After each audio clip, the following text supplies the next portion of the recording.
Le krach de 1929 a effacé 86% de la valeur des actions. En 2008, 8 trillions d'euros se sont évaporés en quelques mois. Mais dans toutes ces crises, les investisseurs préparés non seulement ont survécu, ils ont prospéré. Dans cette vidéo, vous allez découvrir les signes concrets et éprouvés qui ont toujours précédé les plus grandes chutes du marché. Et plus important encore, comment se positionner pendant que les autres paniquent.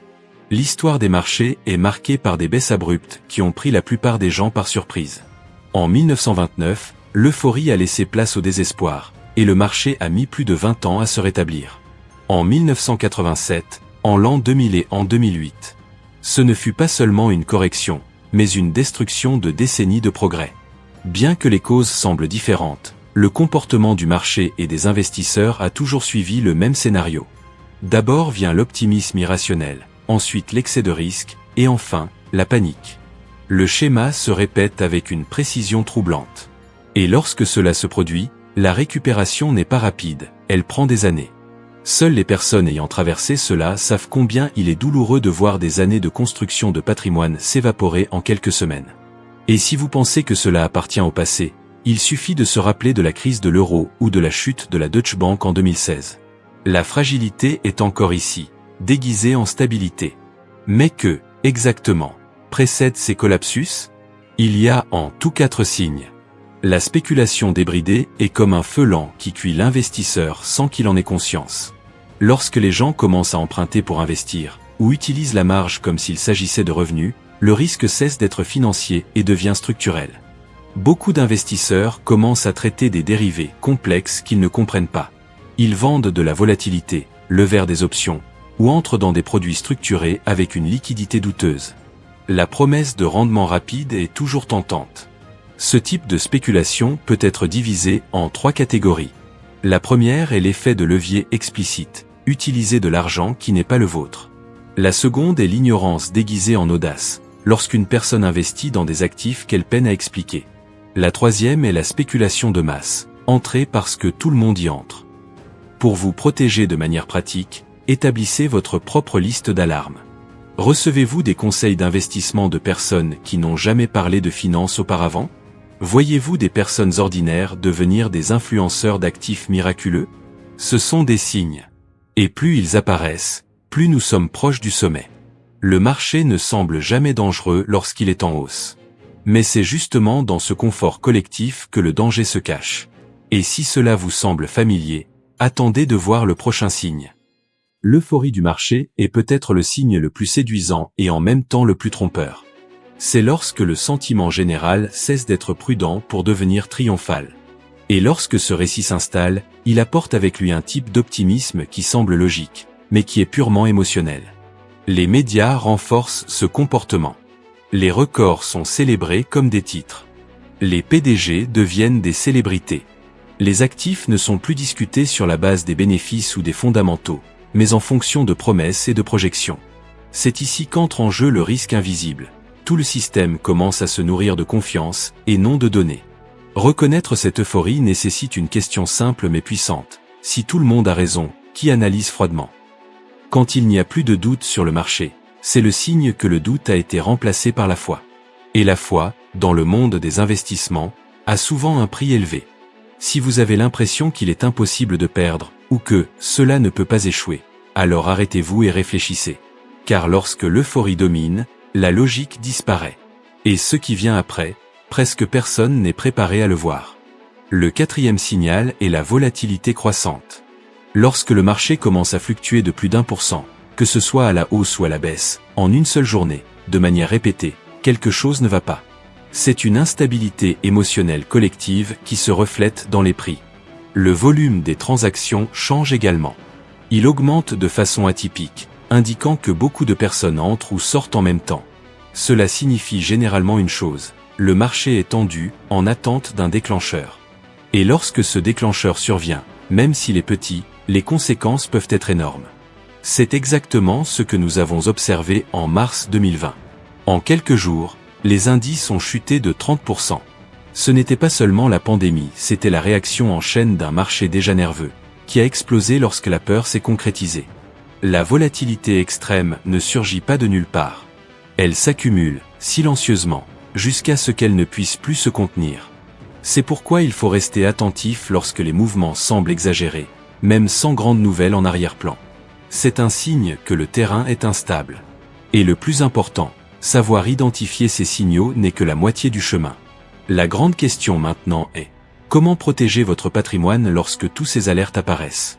La plupart des pertes significatives ne surviennent pas parce que le marché a chuté, mais parce que l'investisseur a réagi de manière incorrecte.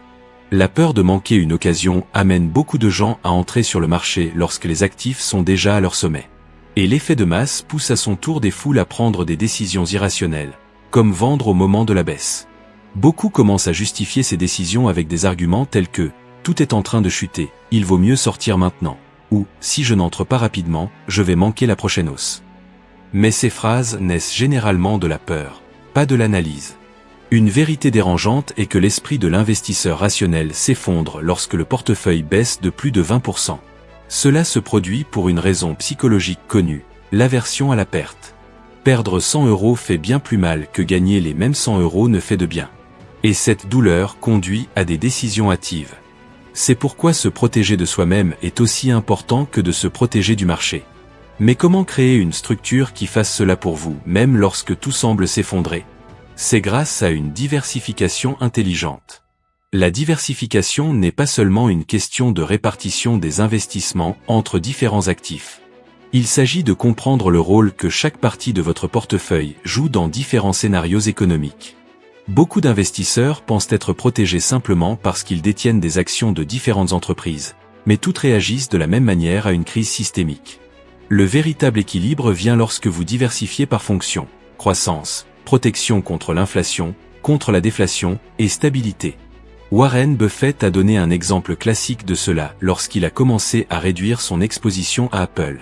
L'action avait tellement augmenté qu'elle représentait la moitié de son portefeuille.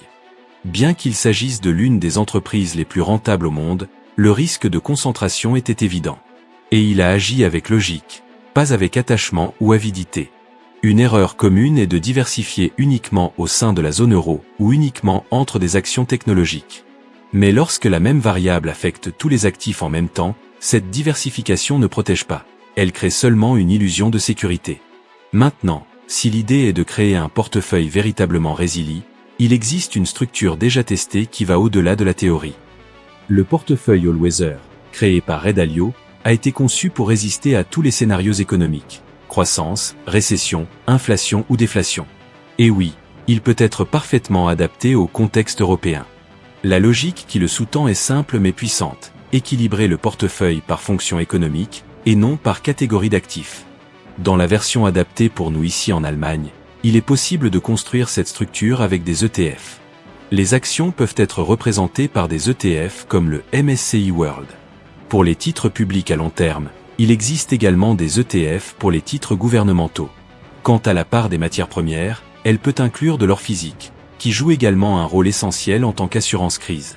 D'après les données historiques, ce portefeuille a montré une résilience impressionnante. En 2008, il a chuté beaucoup moins qu'un portefeuille traditionnel. En 2020, il s'est rétabli plus rapidement et avec moins de volatilité. La différence? La construction a été faite pour résister, pas pour impressionner. Et le meilleur, il n'exige pas de prévision. Juste un rééquilibrage. Mais il manque un élément pour que cette stratégie fonctionne vraiment. Ce qui transforme une bonne stratégie en résultat réel, c'est la discipline. Et la méthode la plus simple et la plus puissante pour cela est d'investir sans essayer de deviner le meilleur moment. Surtout en période de crise. Chaque mois, vous investissez un montant fixe, achetant plus d'unités des actifs qui sont devenus moins chers. Le rééquilibrage du portefeuille vous oblige à acheter à bas prix et à réduire à prix élevé. Tout cela sans avoir besoin de ressentir, juste en suivant le système. Car à long terme, le prix moyen d'entrée est bien plus important que le moment exact où vous achetez. C'est ainsi que les investisseurs qui traversent des décennies construisent leur patrimoine. Ils n'essaient pas de prévoir la prochaine chute. Ils sont prêts pour elle. Et cela change tout. Si ce contenu vous a aidé à réduire le bruit du marché, abonnez-vous à la chaîne et aimez cette vidéo pour aider d'autres investisseurs à ne pas faire faillite lors de la prochaine crise.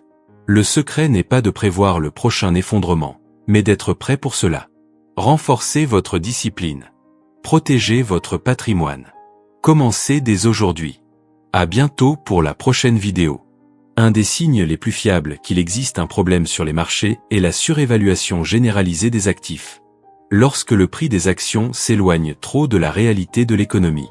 Un des indicateurs les plus utilisés par les grands investisseurs pour mesurer cela est ce qu'on appelle le Buffett Indicator, le rapport entre la valeur totale du marché des actions et le PIB du pays. Lorsque ce rapport dépasse 140%, cela constitue un avertissement que nous entrons dans un territoire dangereux. Cet indicateur était à des sommets peu avant que la bulle des dot-com n'éclate. Il en a été de même avant 2008. Les chiffres ne mentent pas. Lorsque le marché vaut beaucoup plus que ce que l'économie réelle peut soutenir, la chute n'est qu'une question de temps. Mais comment suivre cela de manière pratique? Un bon outil est le site longtermetran.net. Là, vous trouverez des graphiques actualisés et des interprétations simples du Buffett Indicator. Deux autres indicateurs renforcent également cette analyse.